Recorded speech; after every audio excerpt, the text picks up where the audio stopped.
Okay, I'm going to mute Right. everybody, and then Jim, you can unmute yourself and Yeah. start the video. Yes, please. I have begun the recording, so this is underway officially now. So good evening, everybody. Thanks for being here tonight for our April reading of the Poetry Society of South Carolina. We'd like to thank South Carolina Humanities, a not-for-profit organization inspiring, engaging, and enriching South Carolinians with programs on literature, history, culture, and heritage. It really seems like only yesterday that we were wondering how we were going to handle this season, the 2020-2021 season, without the ability to meet in person due to COVID, of course. And here we are in our second to last meeting of the season already. Just seems like it went by in a flash, and we're old hands now using Zoom, but there's always a possibility of glitches or problems, so bear with us if that happens. Since we're making a big deal about our 100th anniversary, we are the oldest poetry society in America, and I'd like to start off this evening with a little flashback. We'll go back 100 years ago this month, almost to the day. It was 100 years ago and 3 days ago. It was 103 days, 100 years and 3 days ago, that's the way to say it, that Jessie Rittenhouse read for the Poetry Society. It was Wednesday night, South Carolina Hall, 8:15 p.m. And about 200 people were crowded in there to see her.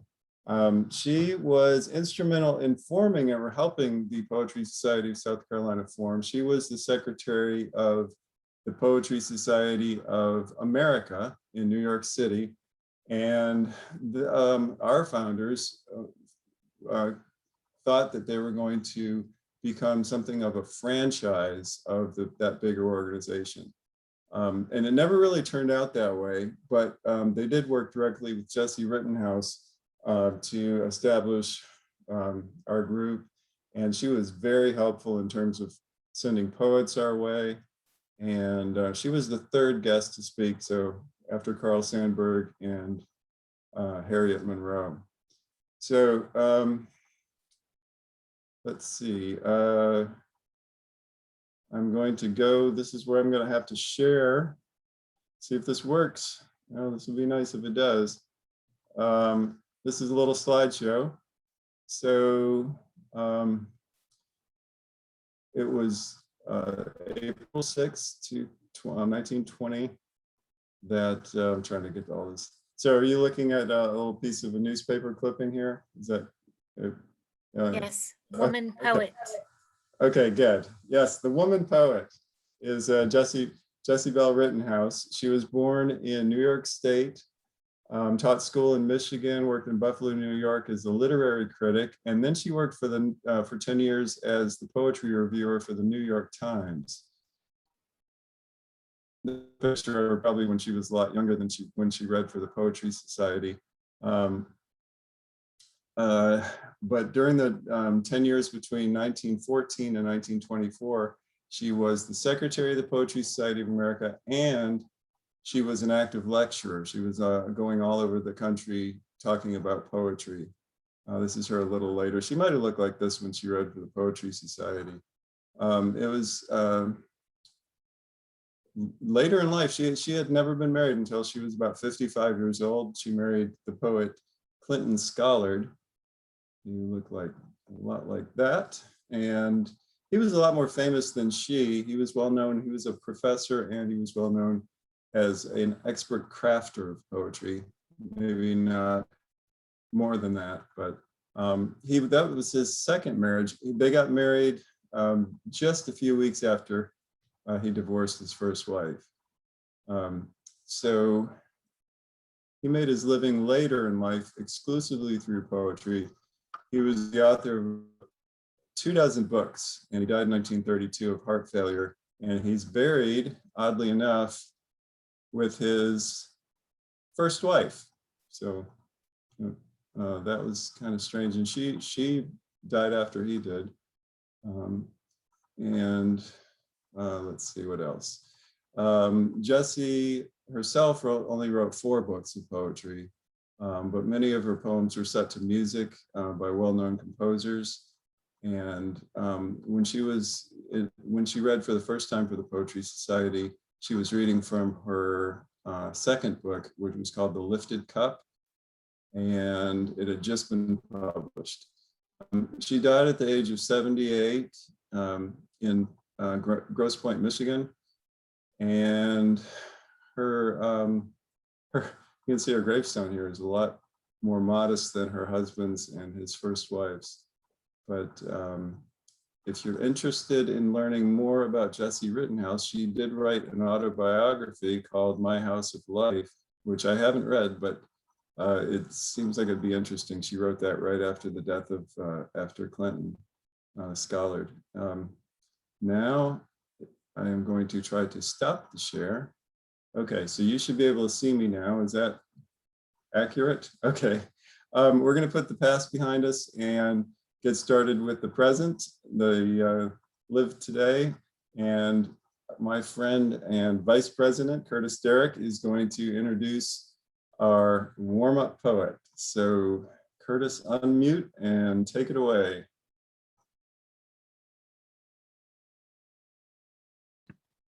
Am I unmuted? Can everyone hear me? Well, as Jim said, good evening to everyone. This is our 100th year of programming, and it's my pleasure tonight to introduce Mariah Martin, our opening poet this evening. I've gotten to know Mariah as a fellow board member these last few years, but have only recently become familiar with her poetry. I'm especially fond of her prose poems, which have a terrific surrealist bent to them. As you will hear, she wields her personas like a ventriloquist and aims their voices right at the listener. I promise you will be amused at this. You may even want to take cover. Lastly, I hope as you register for tonight's reading, you took note of Mariah's bio. It's a testament to what the Poetry Society is all about, providing a place for aspiring poets where they can find a mentor and some kindred spirits with whom to commune as they write.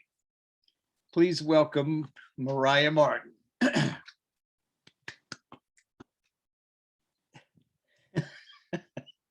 Take it away, Mariah. Oh, I thought someone was going to unmute me.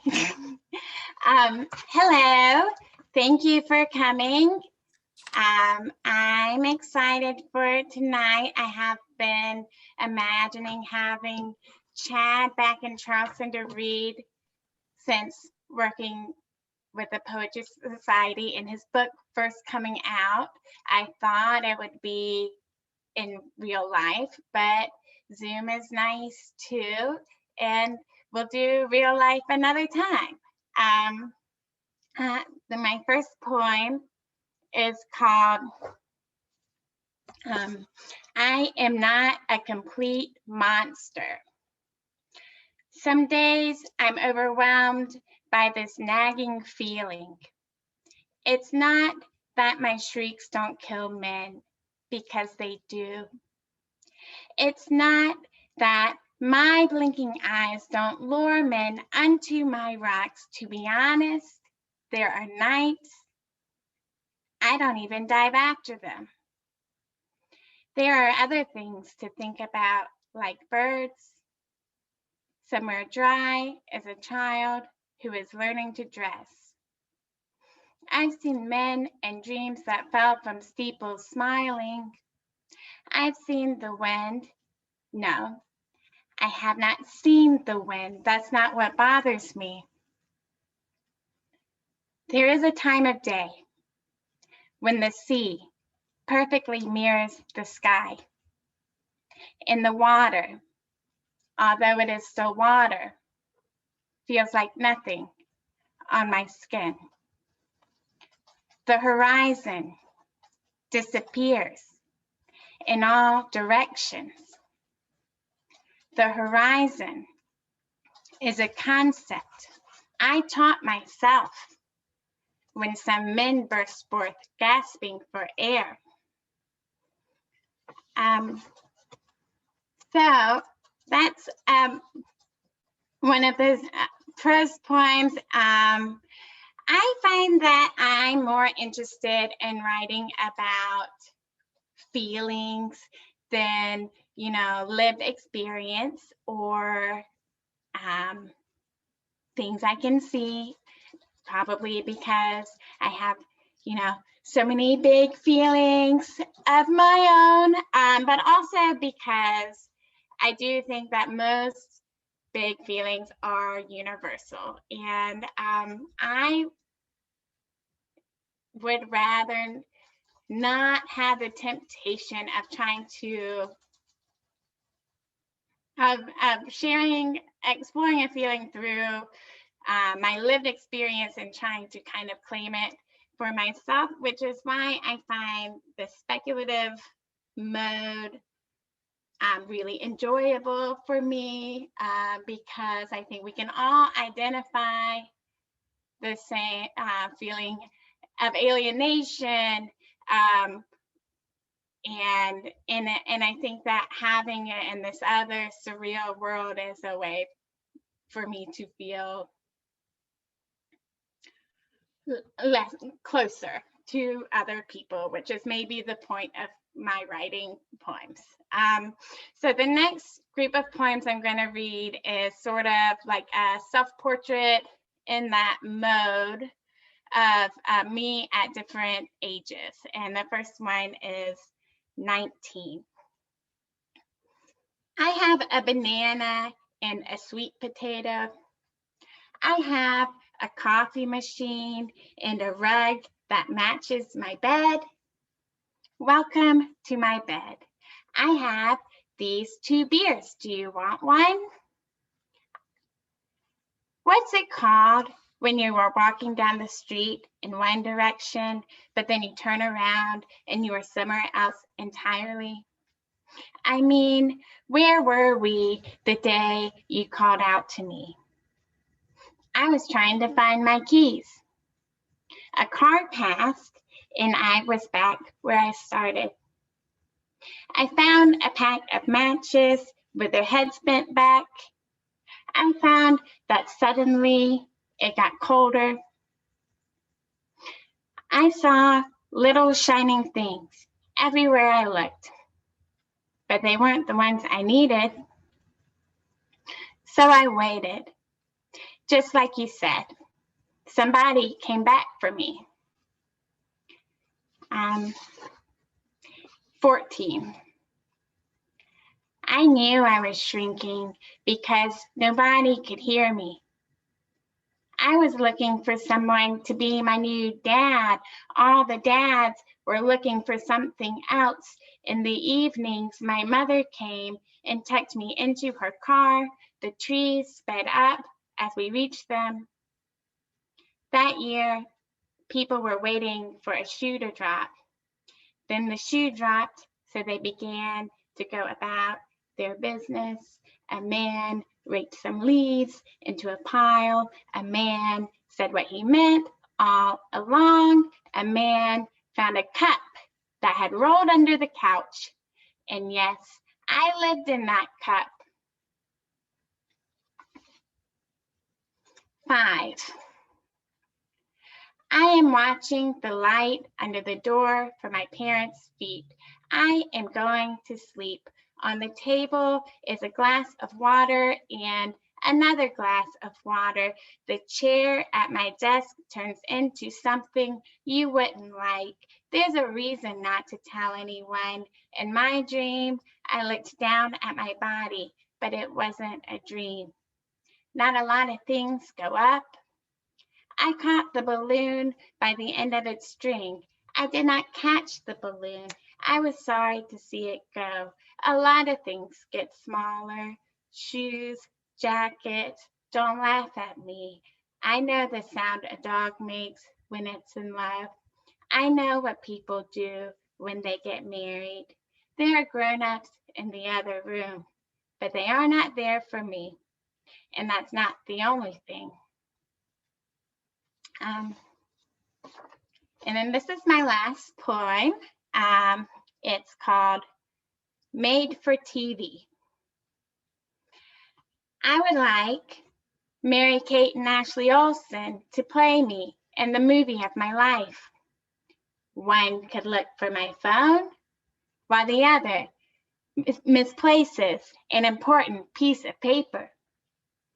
One could ask for a raise, while the other stares thoughtfully into a deep ravine. At night, they reassure each other gently. The years grow short, then long, then short again. Now one of them wants a baby and the other one does not. One is hiding money in a single yellow sock. They make a list on a piece of notebook paper. This year it's going to be better. Thank you.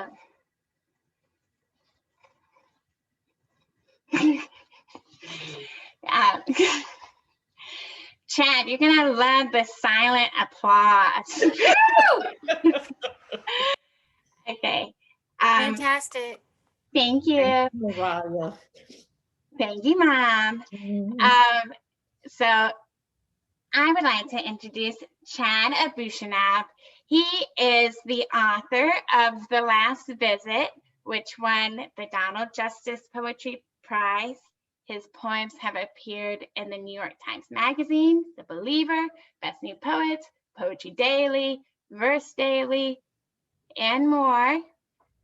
I first met Chad when we were both undergraduate students at the College of Charleston, which is why I wanted him to come read for us, because he has accomplished so much with his art since then, which has been inspiring to me from afar in a way that I thought would be inspiring to current College of Charleston students and graduate students. Chad reads and writes widely. He memorizes poems for fun. He writes formal poetry at a time when it can be harder to find readers for formal poetry. And it is a shame that not more people are writing and reading contemporary formal poetry, because formal poetry is exhilarating, especially good rhyming formal poetry. A poem in a recognized form is always in conversation with the other poems of that same form. In formal poetry that depends on sound and meaning to cooperate will always be at least a little about fate and chance in playing the cards you're dealt. Because what are the chances that the sounds and meanings of our language would evolve in just the way that Chad needed to find natural rhymes for sentences that fall so willingly into perfect meter while addressing his own subjects in a clear and sincere way. Some of his poems seem fated to exist, seem eerily predetermined, because how else could the lines fit together so naturally? It is a neat trick, but in Chad's hands, it is devastating, because in his book, The Last Visit, his subjects are violence, and especially male violence, a childhood of domestic abuse from an alcoholic father, a kidnapped girl found in a quarry, the back seat at a drive-in movie. Through the collection, the speaker examines himself for similarities with his father, his own struggles with alcohol, his own instances of cruelty or carelessness. Does he have agency in the man he will become? While Chad's perfect meter seems to whisper, it is fate. But of course, that is not true. Poems are not predestined. They are made things. So let's listen to Chad read some of his work. Thank you so much, Mariah. That was seriously the kindest, most generous introduction I think I've ever received. And also, I would love to get you to just like follow me around and answer for me whenever someone says, "Why form?" Right? Like, why write this way? Because I never have a good answer. I just get incensed and be like, "Why not?" You know. But that was that was absolutely fantastic. Thank you so much, and thank you everyone for having me and for being here today. It's a huge honor to be brought to the Poetry Society of South Carolina to do a reading. PSSC events while I was a college student at College of Charleston were always a huge deal to me. That's how I got a lot of experience to the poetry world that I wouldn't have gotten outside of the classroom. And Charleston in general is just, it was the beginning of my real poetic imagination. And so when I think about being a poet, I always think that it started there, and that, you know, if we're going to talk about fate, maybe it couldn't have started anywhere else. So thank you all so much. I really appreciate you being here. It's such an honor. I am going to read a few poems, mostly from my book, The Last Visit. This is my reader copy full of post-it notes, as you can see, as well as a couple of newer poems as well. This first piece actually opens up the book.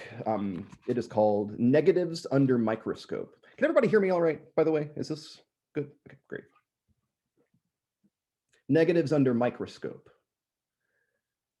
I'm focused on the space inside your eyes. First pupil, then iris, now cellular disruption. In search of some clear catalyst, some reason for these scars, for this crooked helix on my chest. I want the DNA for empty bottles. I need to know what made your cruelties grow unwieldy, like cancers let loose upon a body. I've scoured the entire frame, pushed past the edge of every family negative, believing the secrets hidden like a code between the plastic and the acetate. I stare for hours at a single portrait, deducing from a smile the hell behind your face. At times, I think I smell the whiskey sweet perfume of you, as though each image captured something of how you lived, how you breathed. But then each clue turns out a part of me, a hair, a thumbprint left while leafing through the pile of specimens, a flake of skin, a barely visible scratch I made in haste, more me than you, more you than science, naked and pinned down beneath the lens, as though our case is finally in the frame, begging for exposure, for the light.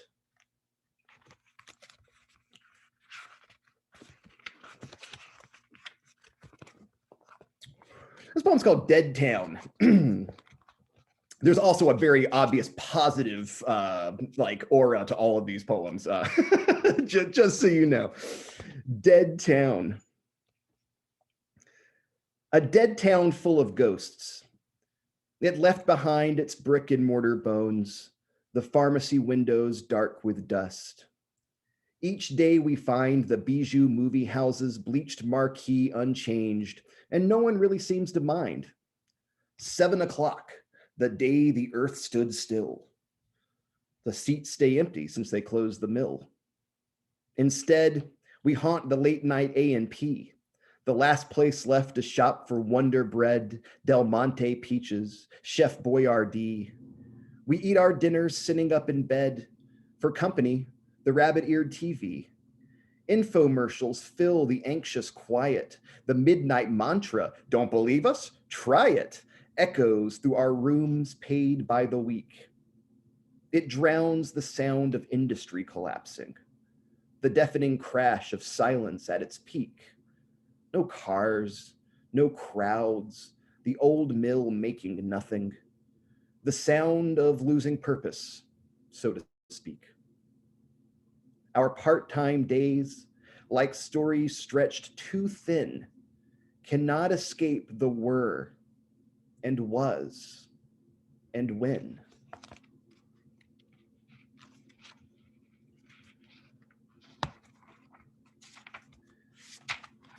Maria, I mentioned I'm really hung up on form stuff. My book is mostly formal poems. There are a few free versy things in here, and they don't all necessarily rhyme. But there are a couple of sonnets and a couple of ballads in here. This one is a short ballad, and it is called Boys. The fall of '93. Red leaves drift spinning toward the ground and pile beneath the schoolyard eaves. Once struck, he just stays down, swallows back his shock in tears. It's me who picked the fight, and I'll carry on this way for years. I pack a solid right, left bloodied by his broken lips. I lift my arms to play the victor, satisfy the script, but before I walk away, back home where my dad swills gin, curses game show hosts and trucks of smuggled Mexicans, I know I've made the most of fear. Today, I am a man. My dad will sure be proud. The rest, stunned silent when this all began, are cheering, wild and loud.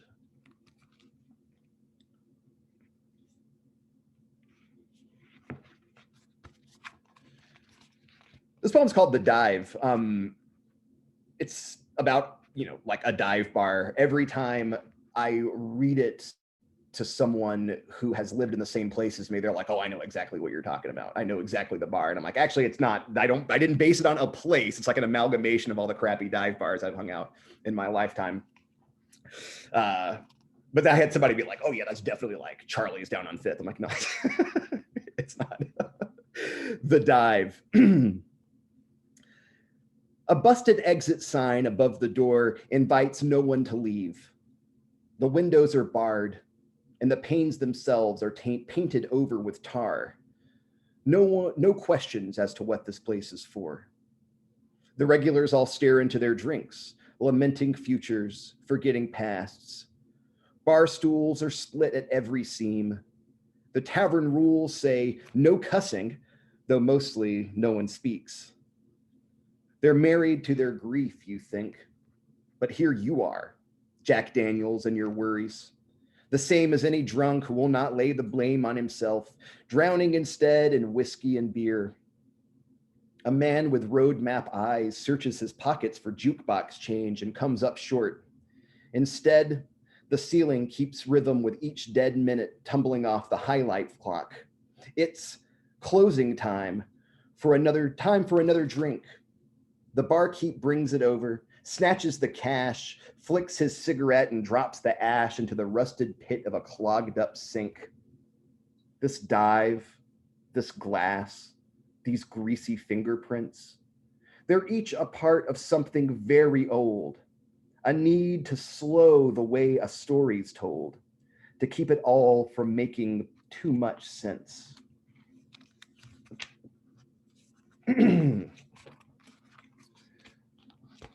This one's called The Future of the Past. It's mostly about how like growing up watching sci-fi movies, I figured we would have flying cars by now, and we don't, and that's a huge bummer. I had to reckon with that in this poem. The Future of the Past. We thought we would by now retire the wheel, that we could lay to rest that early invention.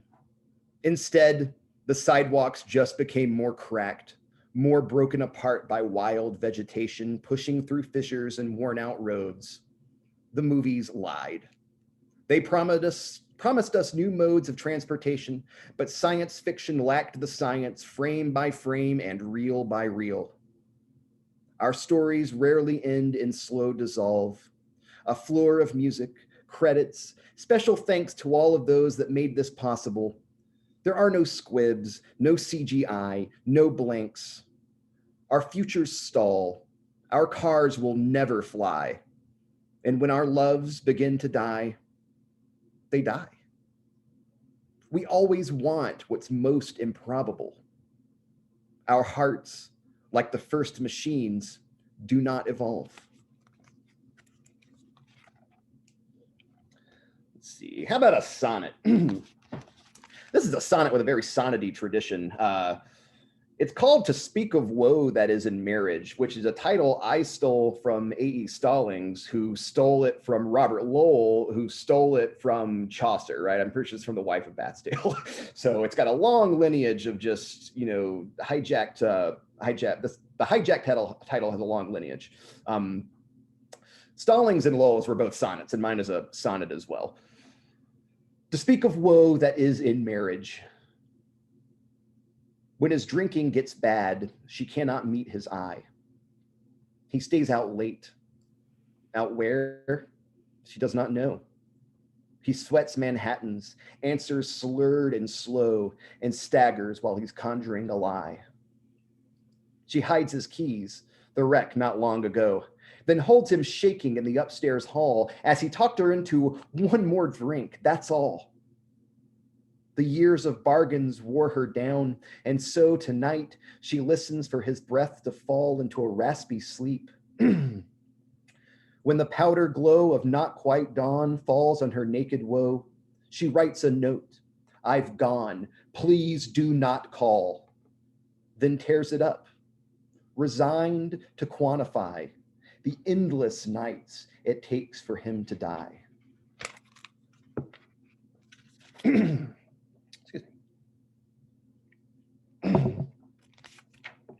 My voice has fallen into a raspy sleep.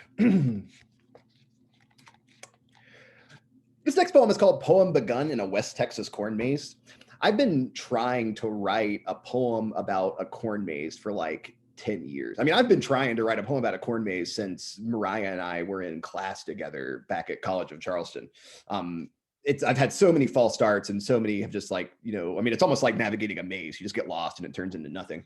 But I've always loved corn mazes. I'm like a corn maze aficionado. When we were living in West Texas for a little while I was finishing my PhD out in Lubbock, Texas, there was surprisingly, because there's like zero vegetation out there, there are no native trees in Lubbock, Texas. Surprisingly, there was this really awesome corn maze at a place called Addledew Farms, right? And I don't know if it was like being in Texas and finding this corn maze out in the middle of nowhere that spurred it on, but I finally felt like I had nailed my corn maze poem. When I went back to Texas to read right after my book got published, and this was right after I had defended my dissertation, I met the guy whose parents run Addledew Corn Maze, and he says they have a copy of this poem up at the place. So it's like mission accomplished, right? Seriously, like I think I could die happy. Poem begun in a West Texas corn maze. I listen for children shouting through the dried up stalks, but all I hear are whispers and crows, what few remain. For over an hour, I've tried to solve the maze, navigate its rows, and now the comforting smell of funnel cake has faded. In the crisp October cold, the families have started home. Their brake lights burn beyond the field. I shiver and fold my arms. A cool, translucent moon rises, and I quicken my pace to reach some final gate. Is it left or right? The sudden dark disguises the way, and I half remember another late autumn when I was 9 and playing here. The sun fell soft behind the stalks, and I ran further into the dark while closing time grew near. I recall it still, but no longer understand the thrill of bolting blind and breathless deep into the maze. I know those days have run their course, since now I cannot but help keep the end in mind. The setting of the sun, the fallen ears of corn gone soft and rotten. It works against these paths and how they're crossed to spark in us again the long forgotten joy of the deliberately lost.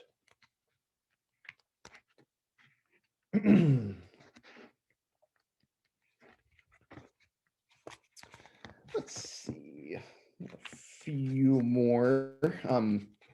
Here's a villanelle, since we're playing up the form stuff this time around. This is the only villanelle in the book. This may be the only villanelle that's of any note that I've ever written. But I love this one, and I'm glad it landed in the book. It's called Custody Denied. The subject A is hereby deemed unfit to care for his two sons, B and C. His love, no matter how they want for it, is problematic. Subject says he quit abusing alcohol, but smelled of whiskey. The subject, A, is hereby deemed unfit for visitation rights unless observed and split between locations found clean and hazard-free. His love, even though they want for it, cannot excuse his sudden violent fits. I recommend a psych exam. C, when subject was told he's hereby deemed unfit, he threatened to beat the social worker, hit the table with his fists. She agrees his love is toxic. Still, they want for it. The boys will be removed pending this writ and cared for by the state of Tennessee. The father, A, is hereby deemed unfit to love, no matter how they want for it.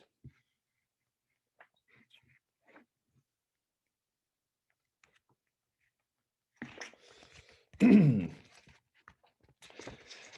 sixth poem I'll read is called Halloween. It's interestingly enough, I mean, it's not the first poem in the book. It's, not even the last poem in the book. It's like somewhere in the middle. But it's the first poem that I wrote that made me kind of get the sense that this book was coming together. I was in graduate school. I had been writing poems for years, and I had this huge stack of them. And I'm asking myself, how do these things fit together? Like, I do not know what is my thread. And I wrote this poem right around Halloween of 2015. And after finishing it, it struck me that there were a lot of things in this poem that I actually see elsewhere in my other poems. There's the father figure, there's violence, there's this struggle to understand masculinity, there's addiction, just all of these things that were kind of floating around in my poems that I couldn't recognize as being a part of a whole until I saw this one. Another note of interest is that this poem, Halloween, falls on page 31 of my book, which I wish could say was like on purpose, but it's not. That was totally an accident. Don't tell anybody. I'm trying to take credit for it in some circles. Halloween, a little bit of terza rima for you. For Halloween this year, I'll be a man. I'll work my hands to bloody rags and use my fists to prove which truths I understand. I'll paint my face into a mask of bruise like coming home after a barroom fight. A man should fight, my father said, and lose sometimes, no matter if he's wrong or right. I'll swallow up a pint of Cutty Sark. I'll stumble home and fumble with the light. He said, if you drink, you won't feel the marks. You'll never know the places where you've bled. For Halloween, I drink the autumn dark. I'll be a man the way my father said. On Halloween, we're closer to the dead. His teeth were crooked. His hands were red.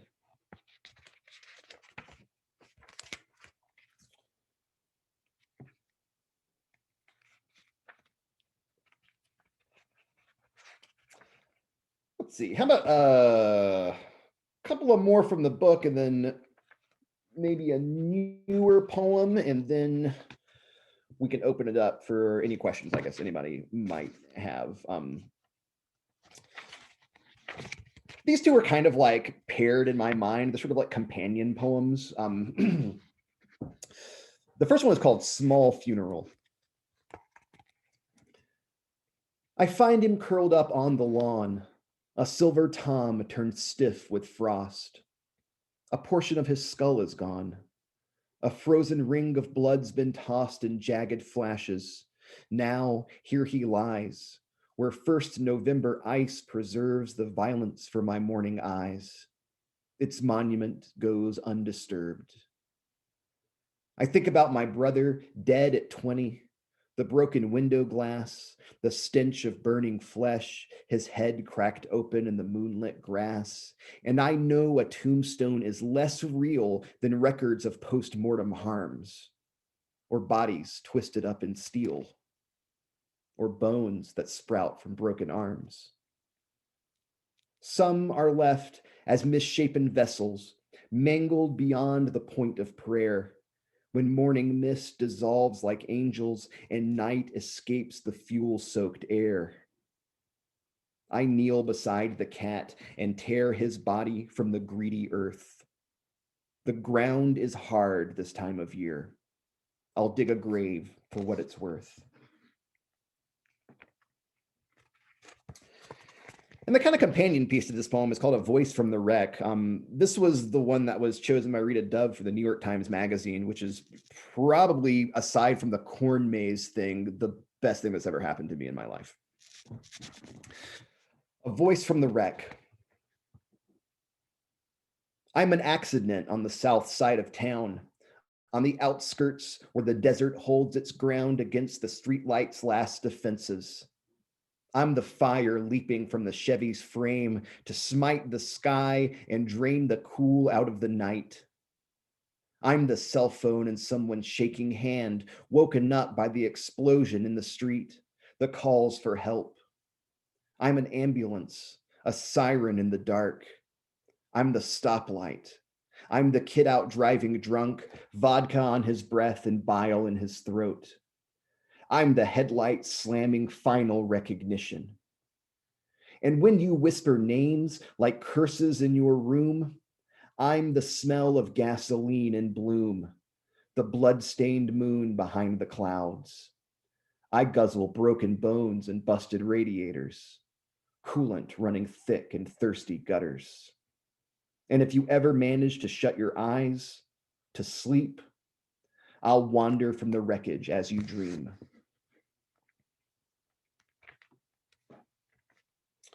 Okay, let's look at a newer piece and then I'll close it out with a last one from the book. This is one of the latest poems I had published, and I'm realizing it was like almost a year ago now. This was for the February Love issue of Ecotone magazine, and everyone who submitted was asked to write 14-line poems, right? But specifically 14-line poems that did something interesting with the sonnet form. Like, sonnets are great and all, but it was, I'm trying to look at different kinds of bref dubs and rondel supremes, things like that, just sort of different approaches. I made up a kind of weird form that's like a mix between a ballad and a sonnet, and I'm calling it a sonnet ballad because I'm super creative like that. This poem is called Here on Earth. The field behind our house tonight reminds me of an empty bed with drifts of snow like wrinkled sheets and shadows where you laid your head. A month and 6 days since you left, and night is when I feel you most. Sleep won't come. I sit outside trying to ignore your ghost. Instead, the snow piles up. The woods beyond the field grow darker still.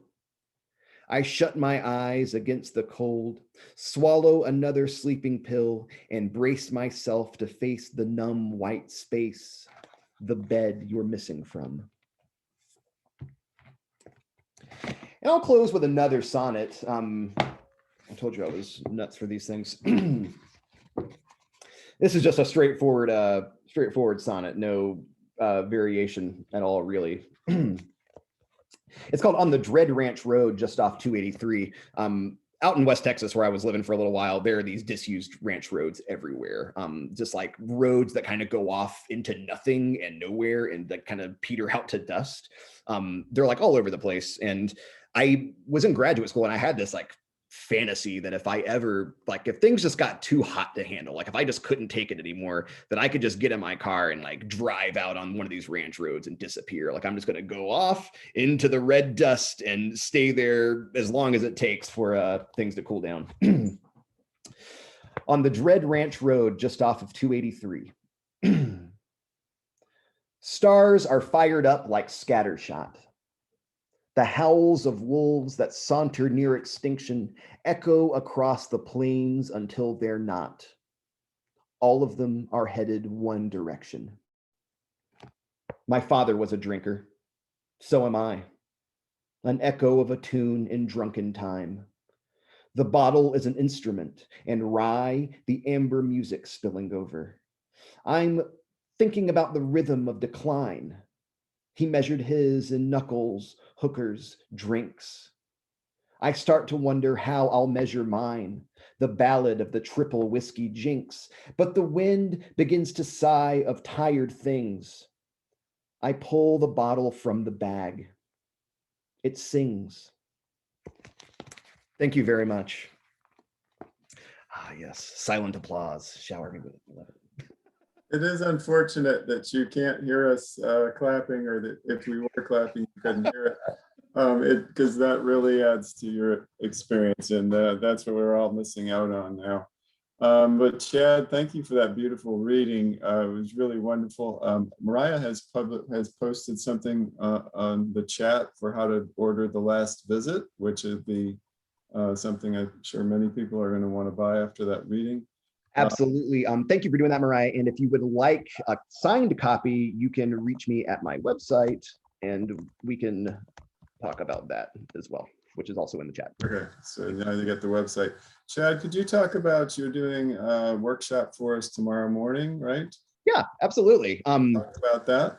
Yeah, we are going to be talking about surprise in poetry, and we're going to be kind of talking about it through the lens of magic tricks. Over the last couple of years, I've gotten really into illusions and magic tricks, watching them on YouTube like constantly. I got my own deck of cards. I'm terrible, but I'm trying. And the more I sort of looked at these things and thought about poetry, the more I saw a parallel between the way that a poem surprises us and the way that a magic trick surprises us. So tomorrow we are going to go through 2 or 3 methods for introducing surprise into your poems, whether you are drafting something from scratch or you are revising a work that you already have in progress. Now, I live in extreme northern Minnesota now, and I'm still trying to figure out how to transition from desert poems to like frozen lake snow poems. So no, I don't know if that will ever be out of my system. That was like I'm living in a whole other country, man. It was wild. That sounds like the consensus. Everybody told me like, oh, wow, you're moving to Lubbock, like good luck. And I thought, oh, surely it can't be that bad. And it's not bad per se, but it is very samey. Like I would just ache for landscape. You know, the joke in Lubbock is that when your dog runs away, you can watch it happen for 4 days.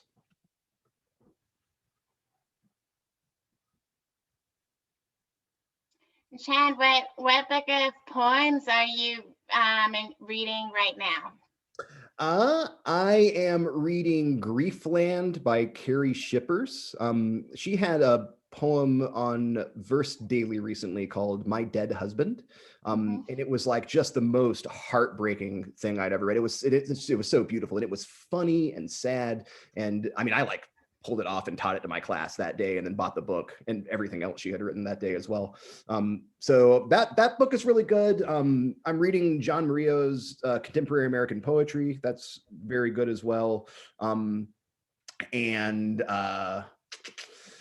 Rail Splitter by Morris Manning. It is a book of poems written entirely in the voice of Abraham Lincoln. I mean, okay, like Morris Manning is so fantastic. Dude, I love him fantastic. so much. Yeah. He's I've got One Man's Dark on the shelf over here, and it's just that's I love that collection so much. He's just an unparalleled human being. Here's a good Morris Manning story. When I was in graduate school, he came and visited us and did like a craft lecture where he was supposed to tell us about how to write poems. Instead of really doing that, he brought in a bunch of crazy objects that he had made around his farm, objects that did nothing by his description. And it would like, turn a handle and it clicks. And we talked about how making these things was similar to like creating, poems as objects. It was like mind blowing. And that was my first exposure to him. I was like, wow, this guy is out there. that is awesome. Chad, I had a question about your rhymes. Because I think Mariah really said it right about, it feels like fate. It's infuriating how well you come to the rhymes. And I just wondered if when you're working on it, if you're getting to them like intuitively, or if you're coming to them, like if you really have to like work at making it come so effortlessly. It's half and half. Honestly, like sometimes like the perfect rhyme just pops into my head. I'm like, oh, that's great. And it's like, not only does it sound good, but it's different enough to actually work and help move the poem in a new direction, which writing informed me. That's, for me at least, that's what a lot of it is about, is kind of having decisions taken away from you so that you are moving in directions that you wouldn't have expected to go in the first place, right? So sometimes a good word comes along and I think, yeah, this is perfect. This is gonna work. Other times I have like a real stinker in there and I have two options. I can either keep going and know that I'm going to have to go back and do something with that and possibly self-destruct the rest of the poem in the process and undo everything that I've just done, or sit there and struggle over the rhyme for a little while and try to think, how can I get this thing in here? I find myself moving away from sound and starting to think syntactically. Like, I think a good way to smuggle rhymes into a poem is to utilize parts of a sentence that you wouldn't have put in that end stop position a lot of times, right? I've got I break a line on a proposition every now and then, preposition every now and then, which is not something I love to do, but it's a surprising move and it introduces, different possibilities for sound. Chen, at what point do you decide what form you want to revise your poem towards? Sometimes I'll start something and think this is a sonnet and it stays that way. Sometimes I'm writing something that's like free versy and then I'll hit a rhyme and think, oh, okay, well, this is turning into maybe something a little bit different and it starts to transform. The Halloween poem, for example, began as a sonnet, and I learned from a teacher of mine, Dr. John Poach, when I was at Texas Tech, that sonnets translate really well into terzarima or villanelles and vice versa, like back and forth. So like that one went from sonnet to terzarima because the rhyme scheme was already kind of in place, and it opened me up to get that 15th line, which I was like dying to use, Other times I will start something just with a vague form in mind. Like I'm going to do like an AB rhyme scheme and know that I may not stick with that. And it might turn into something more traditional or more pointed. It might lose the rhyme entirely by the time it's over. But like I say, it's hard to say. It just sort of happens a lot of different ways. Sometimes it self-destructs into something that is totally not what it planned to be. And other times it actually goes through. Sometimes it's like Elizabeth Bishop in a free verse poem turns into something highly, highly formal. But that's rare and takes a lot of work, I think. I'm not going to be able to go to the workshop tomorrow, so I'm going to ask one sort of craft question, if that's okay. What do you tell your students who are trying to integrate the revision and the writing process sort of together, or to get them back together? You mean like carrying on with writing through revision, or like revising as you write? I think just a matter of like, I think a lot of young students want to just write it and that be the poem, Oh, yeah. But they don't realize like how many drafts it might take, Okay. Right. Okay, so I assign radical revision exercises, like things that make your poem unrecognizable and possibly breaks them. And the point is to push people outside of their comfort zones and make them realize that what they made is not precious. This is not going to break, you can take it apart and put it back together and it's still going to exist in whatever form you had it in before, right? I do stuff that I've been doing since college, like, hey, you've got to take your poem and you have to write it backwards. Line, 14 is now line 1 and line 13 is now line 2. And you've got to go back and make the necessary grammatical exceptions to make sure it sounds right and it flows and makes sense, right? Once you do something like that to your poems and you see it as something that is way beyond what you had ever intended for it to be, like, oh my God, that's mine, I wrote this. It shows you that there's like this huge transformative quality in revision. Like, it's not the end of the line. It's not just like fancying it up and editing it. Like, revision can be a major part of the creative process. So yeah, I'm just like, do crazy things to your poems, blow them apart and see what happens. Thanks. Yeah. Okay, well, if we are done with that, please everyone take the survey. It goes really fast because it's just all kind of, you just click a box. But please do it. for us. I really appreciate it. Thank you so much, Chad. Thank you, Mariah, for starting things off on such a great note with your wonderful reading. It's been a while since I've heard you read. Mariah used to come to Monday Night Poetry and Music quite frequently, and so I saw her poetry get better over the years, and to the point where it's just always entertaining. And I still have that that little orange volume of poetry that you made in the collection. So, well, all right, I guess we will wrap things up here, and thank you for being here. Tomorrow, Chad's workshop, tomorrow afternoon, poetry at McLeod, and next month we'll have our last meeting of the season. So thank you, everybody, and we will be seeing you. Thank you. Thank you. Enjoyed it so much.